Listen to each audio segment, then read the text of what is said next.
So I shared this poem recently and I'll read it to you now. I wonder if you know the work your body has done today and every day, how much disease it has fought off, how many times it could have failed but battled on, how many ways it could have broken but did not. I wonder if you know the work your body has done today and every day.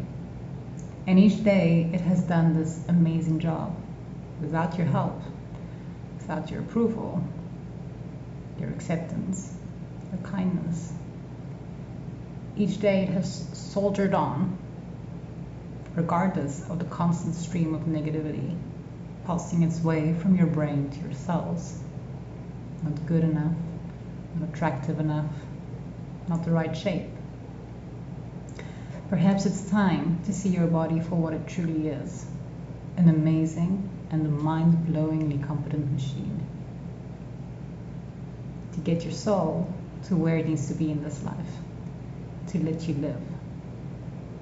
I wonder if you know how much better you would be as a team. I wonder. So I shared this poem because I could relate to it so much in terms of this battle we often experience with our own bodies and towards our own bodies,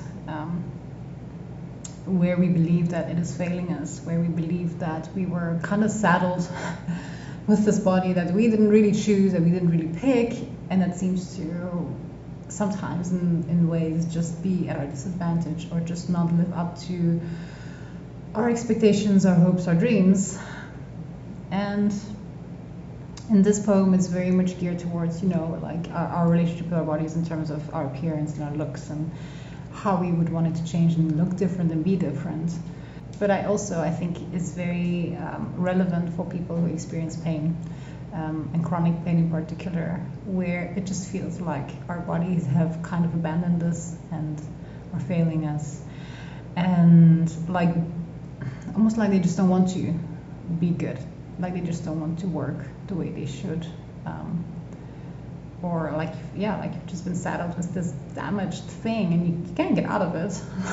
You're stuck in that body that doesn't want to perhaps move or be the way you'd like it to be, or feel the way you'd like it to feel, where it almost feels like your body is constantly attacking you with this pain. And it's once I started doing my posture alignment training and kind of like, getting an understanding of how, our bodies are supposed to function and what is, historically, what was naturally responsible for our bodies being well and being okay was just our lifestyle as people and how we roam the earth. Whereas today, our lifestyles don't allow for that kind of stimulus for our bodies to naturally just be okay and understand what functions to maintain and what not. And when you start seeing things from that perspective, it's like you have this body that is in serious lack of, not really getting the things it needs and not really having a way to communicate with you what it needs, except for pain.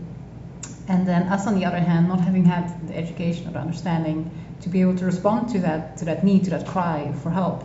And it kind of puts everything upside down, from the perception of this body that's just not wanting to, this body that's just not cooperating, that body that's just not good enough, to this body that is enduring so much, that is doing everything it can, everything it possibly is able to do to keep you going, to keep you able to continue working, able to continue walking, able to continue doing whatever sports, taking care of other people.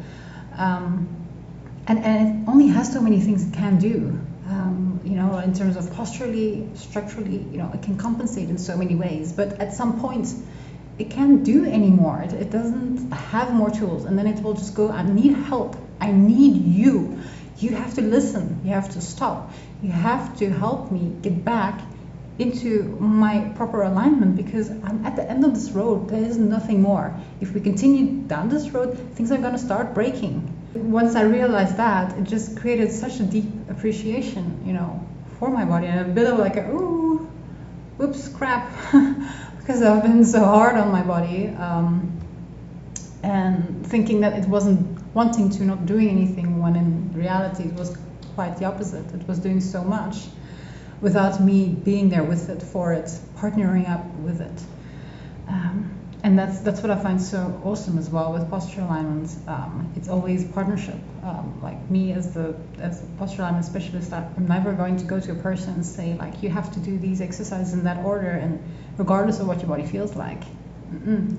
It's always a two-way street. I need to know what your body is telling you, so that I know how to work with your body. So it requires that cooperation between you, your body, and then me as a specialist, for instance. And once you do that, these amazing things start to happen. Like, your body is so ready. Your body is so ready to be different, to change. But yeah, we sometimes need to find the right people, find the right support to be able to interpret those messages and know what it is exactly we need to give our bodies, what it is that it's actually craving and starved of and deprived of. All right, I hope you enjoyed that poem. It went a bit longer than I expected, but I think this is a really important point for us to start shifting that perception and that relationship that so many of us have with our bodies. And for those that have it in terms of your looks and your appearance, it's just us. It's just us when we stand in front of the mirror. We're the ones who go and look at every minute little detail, looking for issues and looking for flaws. Other people don't do that. They're not concerned with your flaws. When someone walks into a room, well, I don't know about you, maybe you do, but I don't think that's the case. I think most people just get an impression of you, and what really comes through so much more than a pimple here or a wrinkle there or some extra weight here. No one takes note of these little things. What we see is the impression of the presence of that person and who they are, and that's what shines through. And yes, if we are at a point of exhaustion in our lives, and our bodies might reflect that, and that's okay, because then other people can see, are you all right? Do you need help? Like, do you want to talk about something? It's okay for us to not look great all the time. And it's okay for our bodies to show that and let that shine through, because we need each other, we need help. But when it comes to this idea that we have to everything always be flawless and perfect and look a certain way, no, you don't. Because for one, people aren't judging you about every little thing. That's just in our heads. That's just us in the mirror making our lives miserable. And second, it's okay to have people see when you are not necessarily okay, when you do need help, and when you need to unload, when you just need a moment of support, of perspective from someone else to help you through something. So that's that. And yeah, the only part of the poem I don't particularly relate with is the part of it being a machine. Sure, it's in many ways has similarities to machines, the way that they function. And if one thing, for instance, like with your cars, if your wheels are not in alignment, and it's not good for the whole structure of the car. And it's similar to the body, of course, but it's definitely much more than a machine in its organic nature, its ability to change and heal and manage itself and do so much on its own, without needing to, well, anyway. I'm digressing too much. I hope you got something out of this. Bye.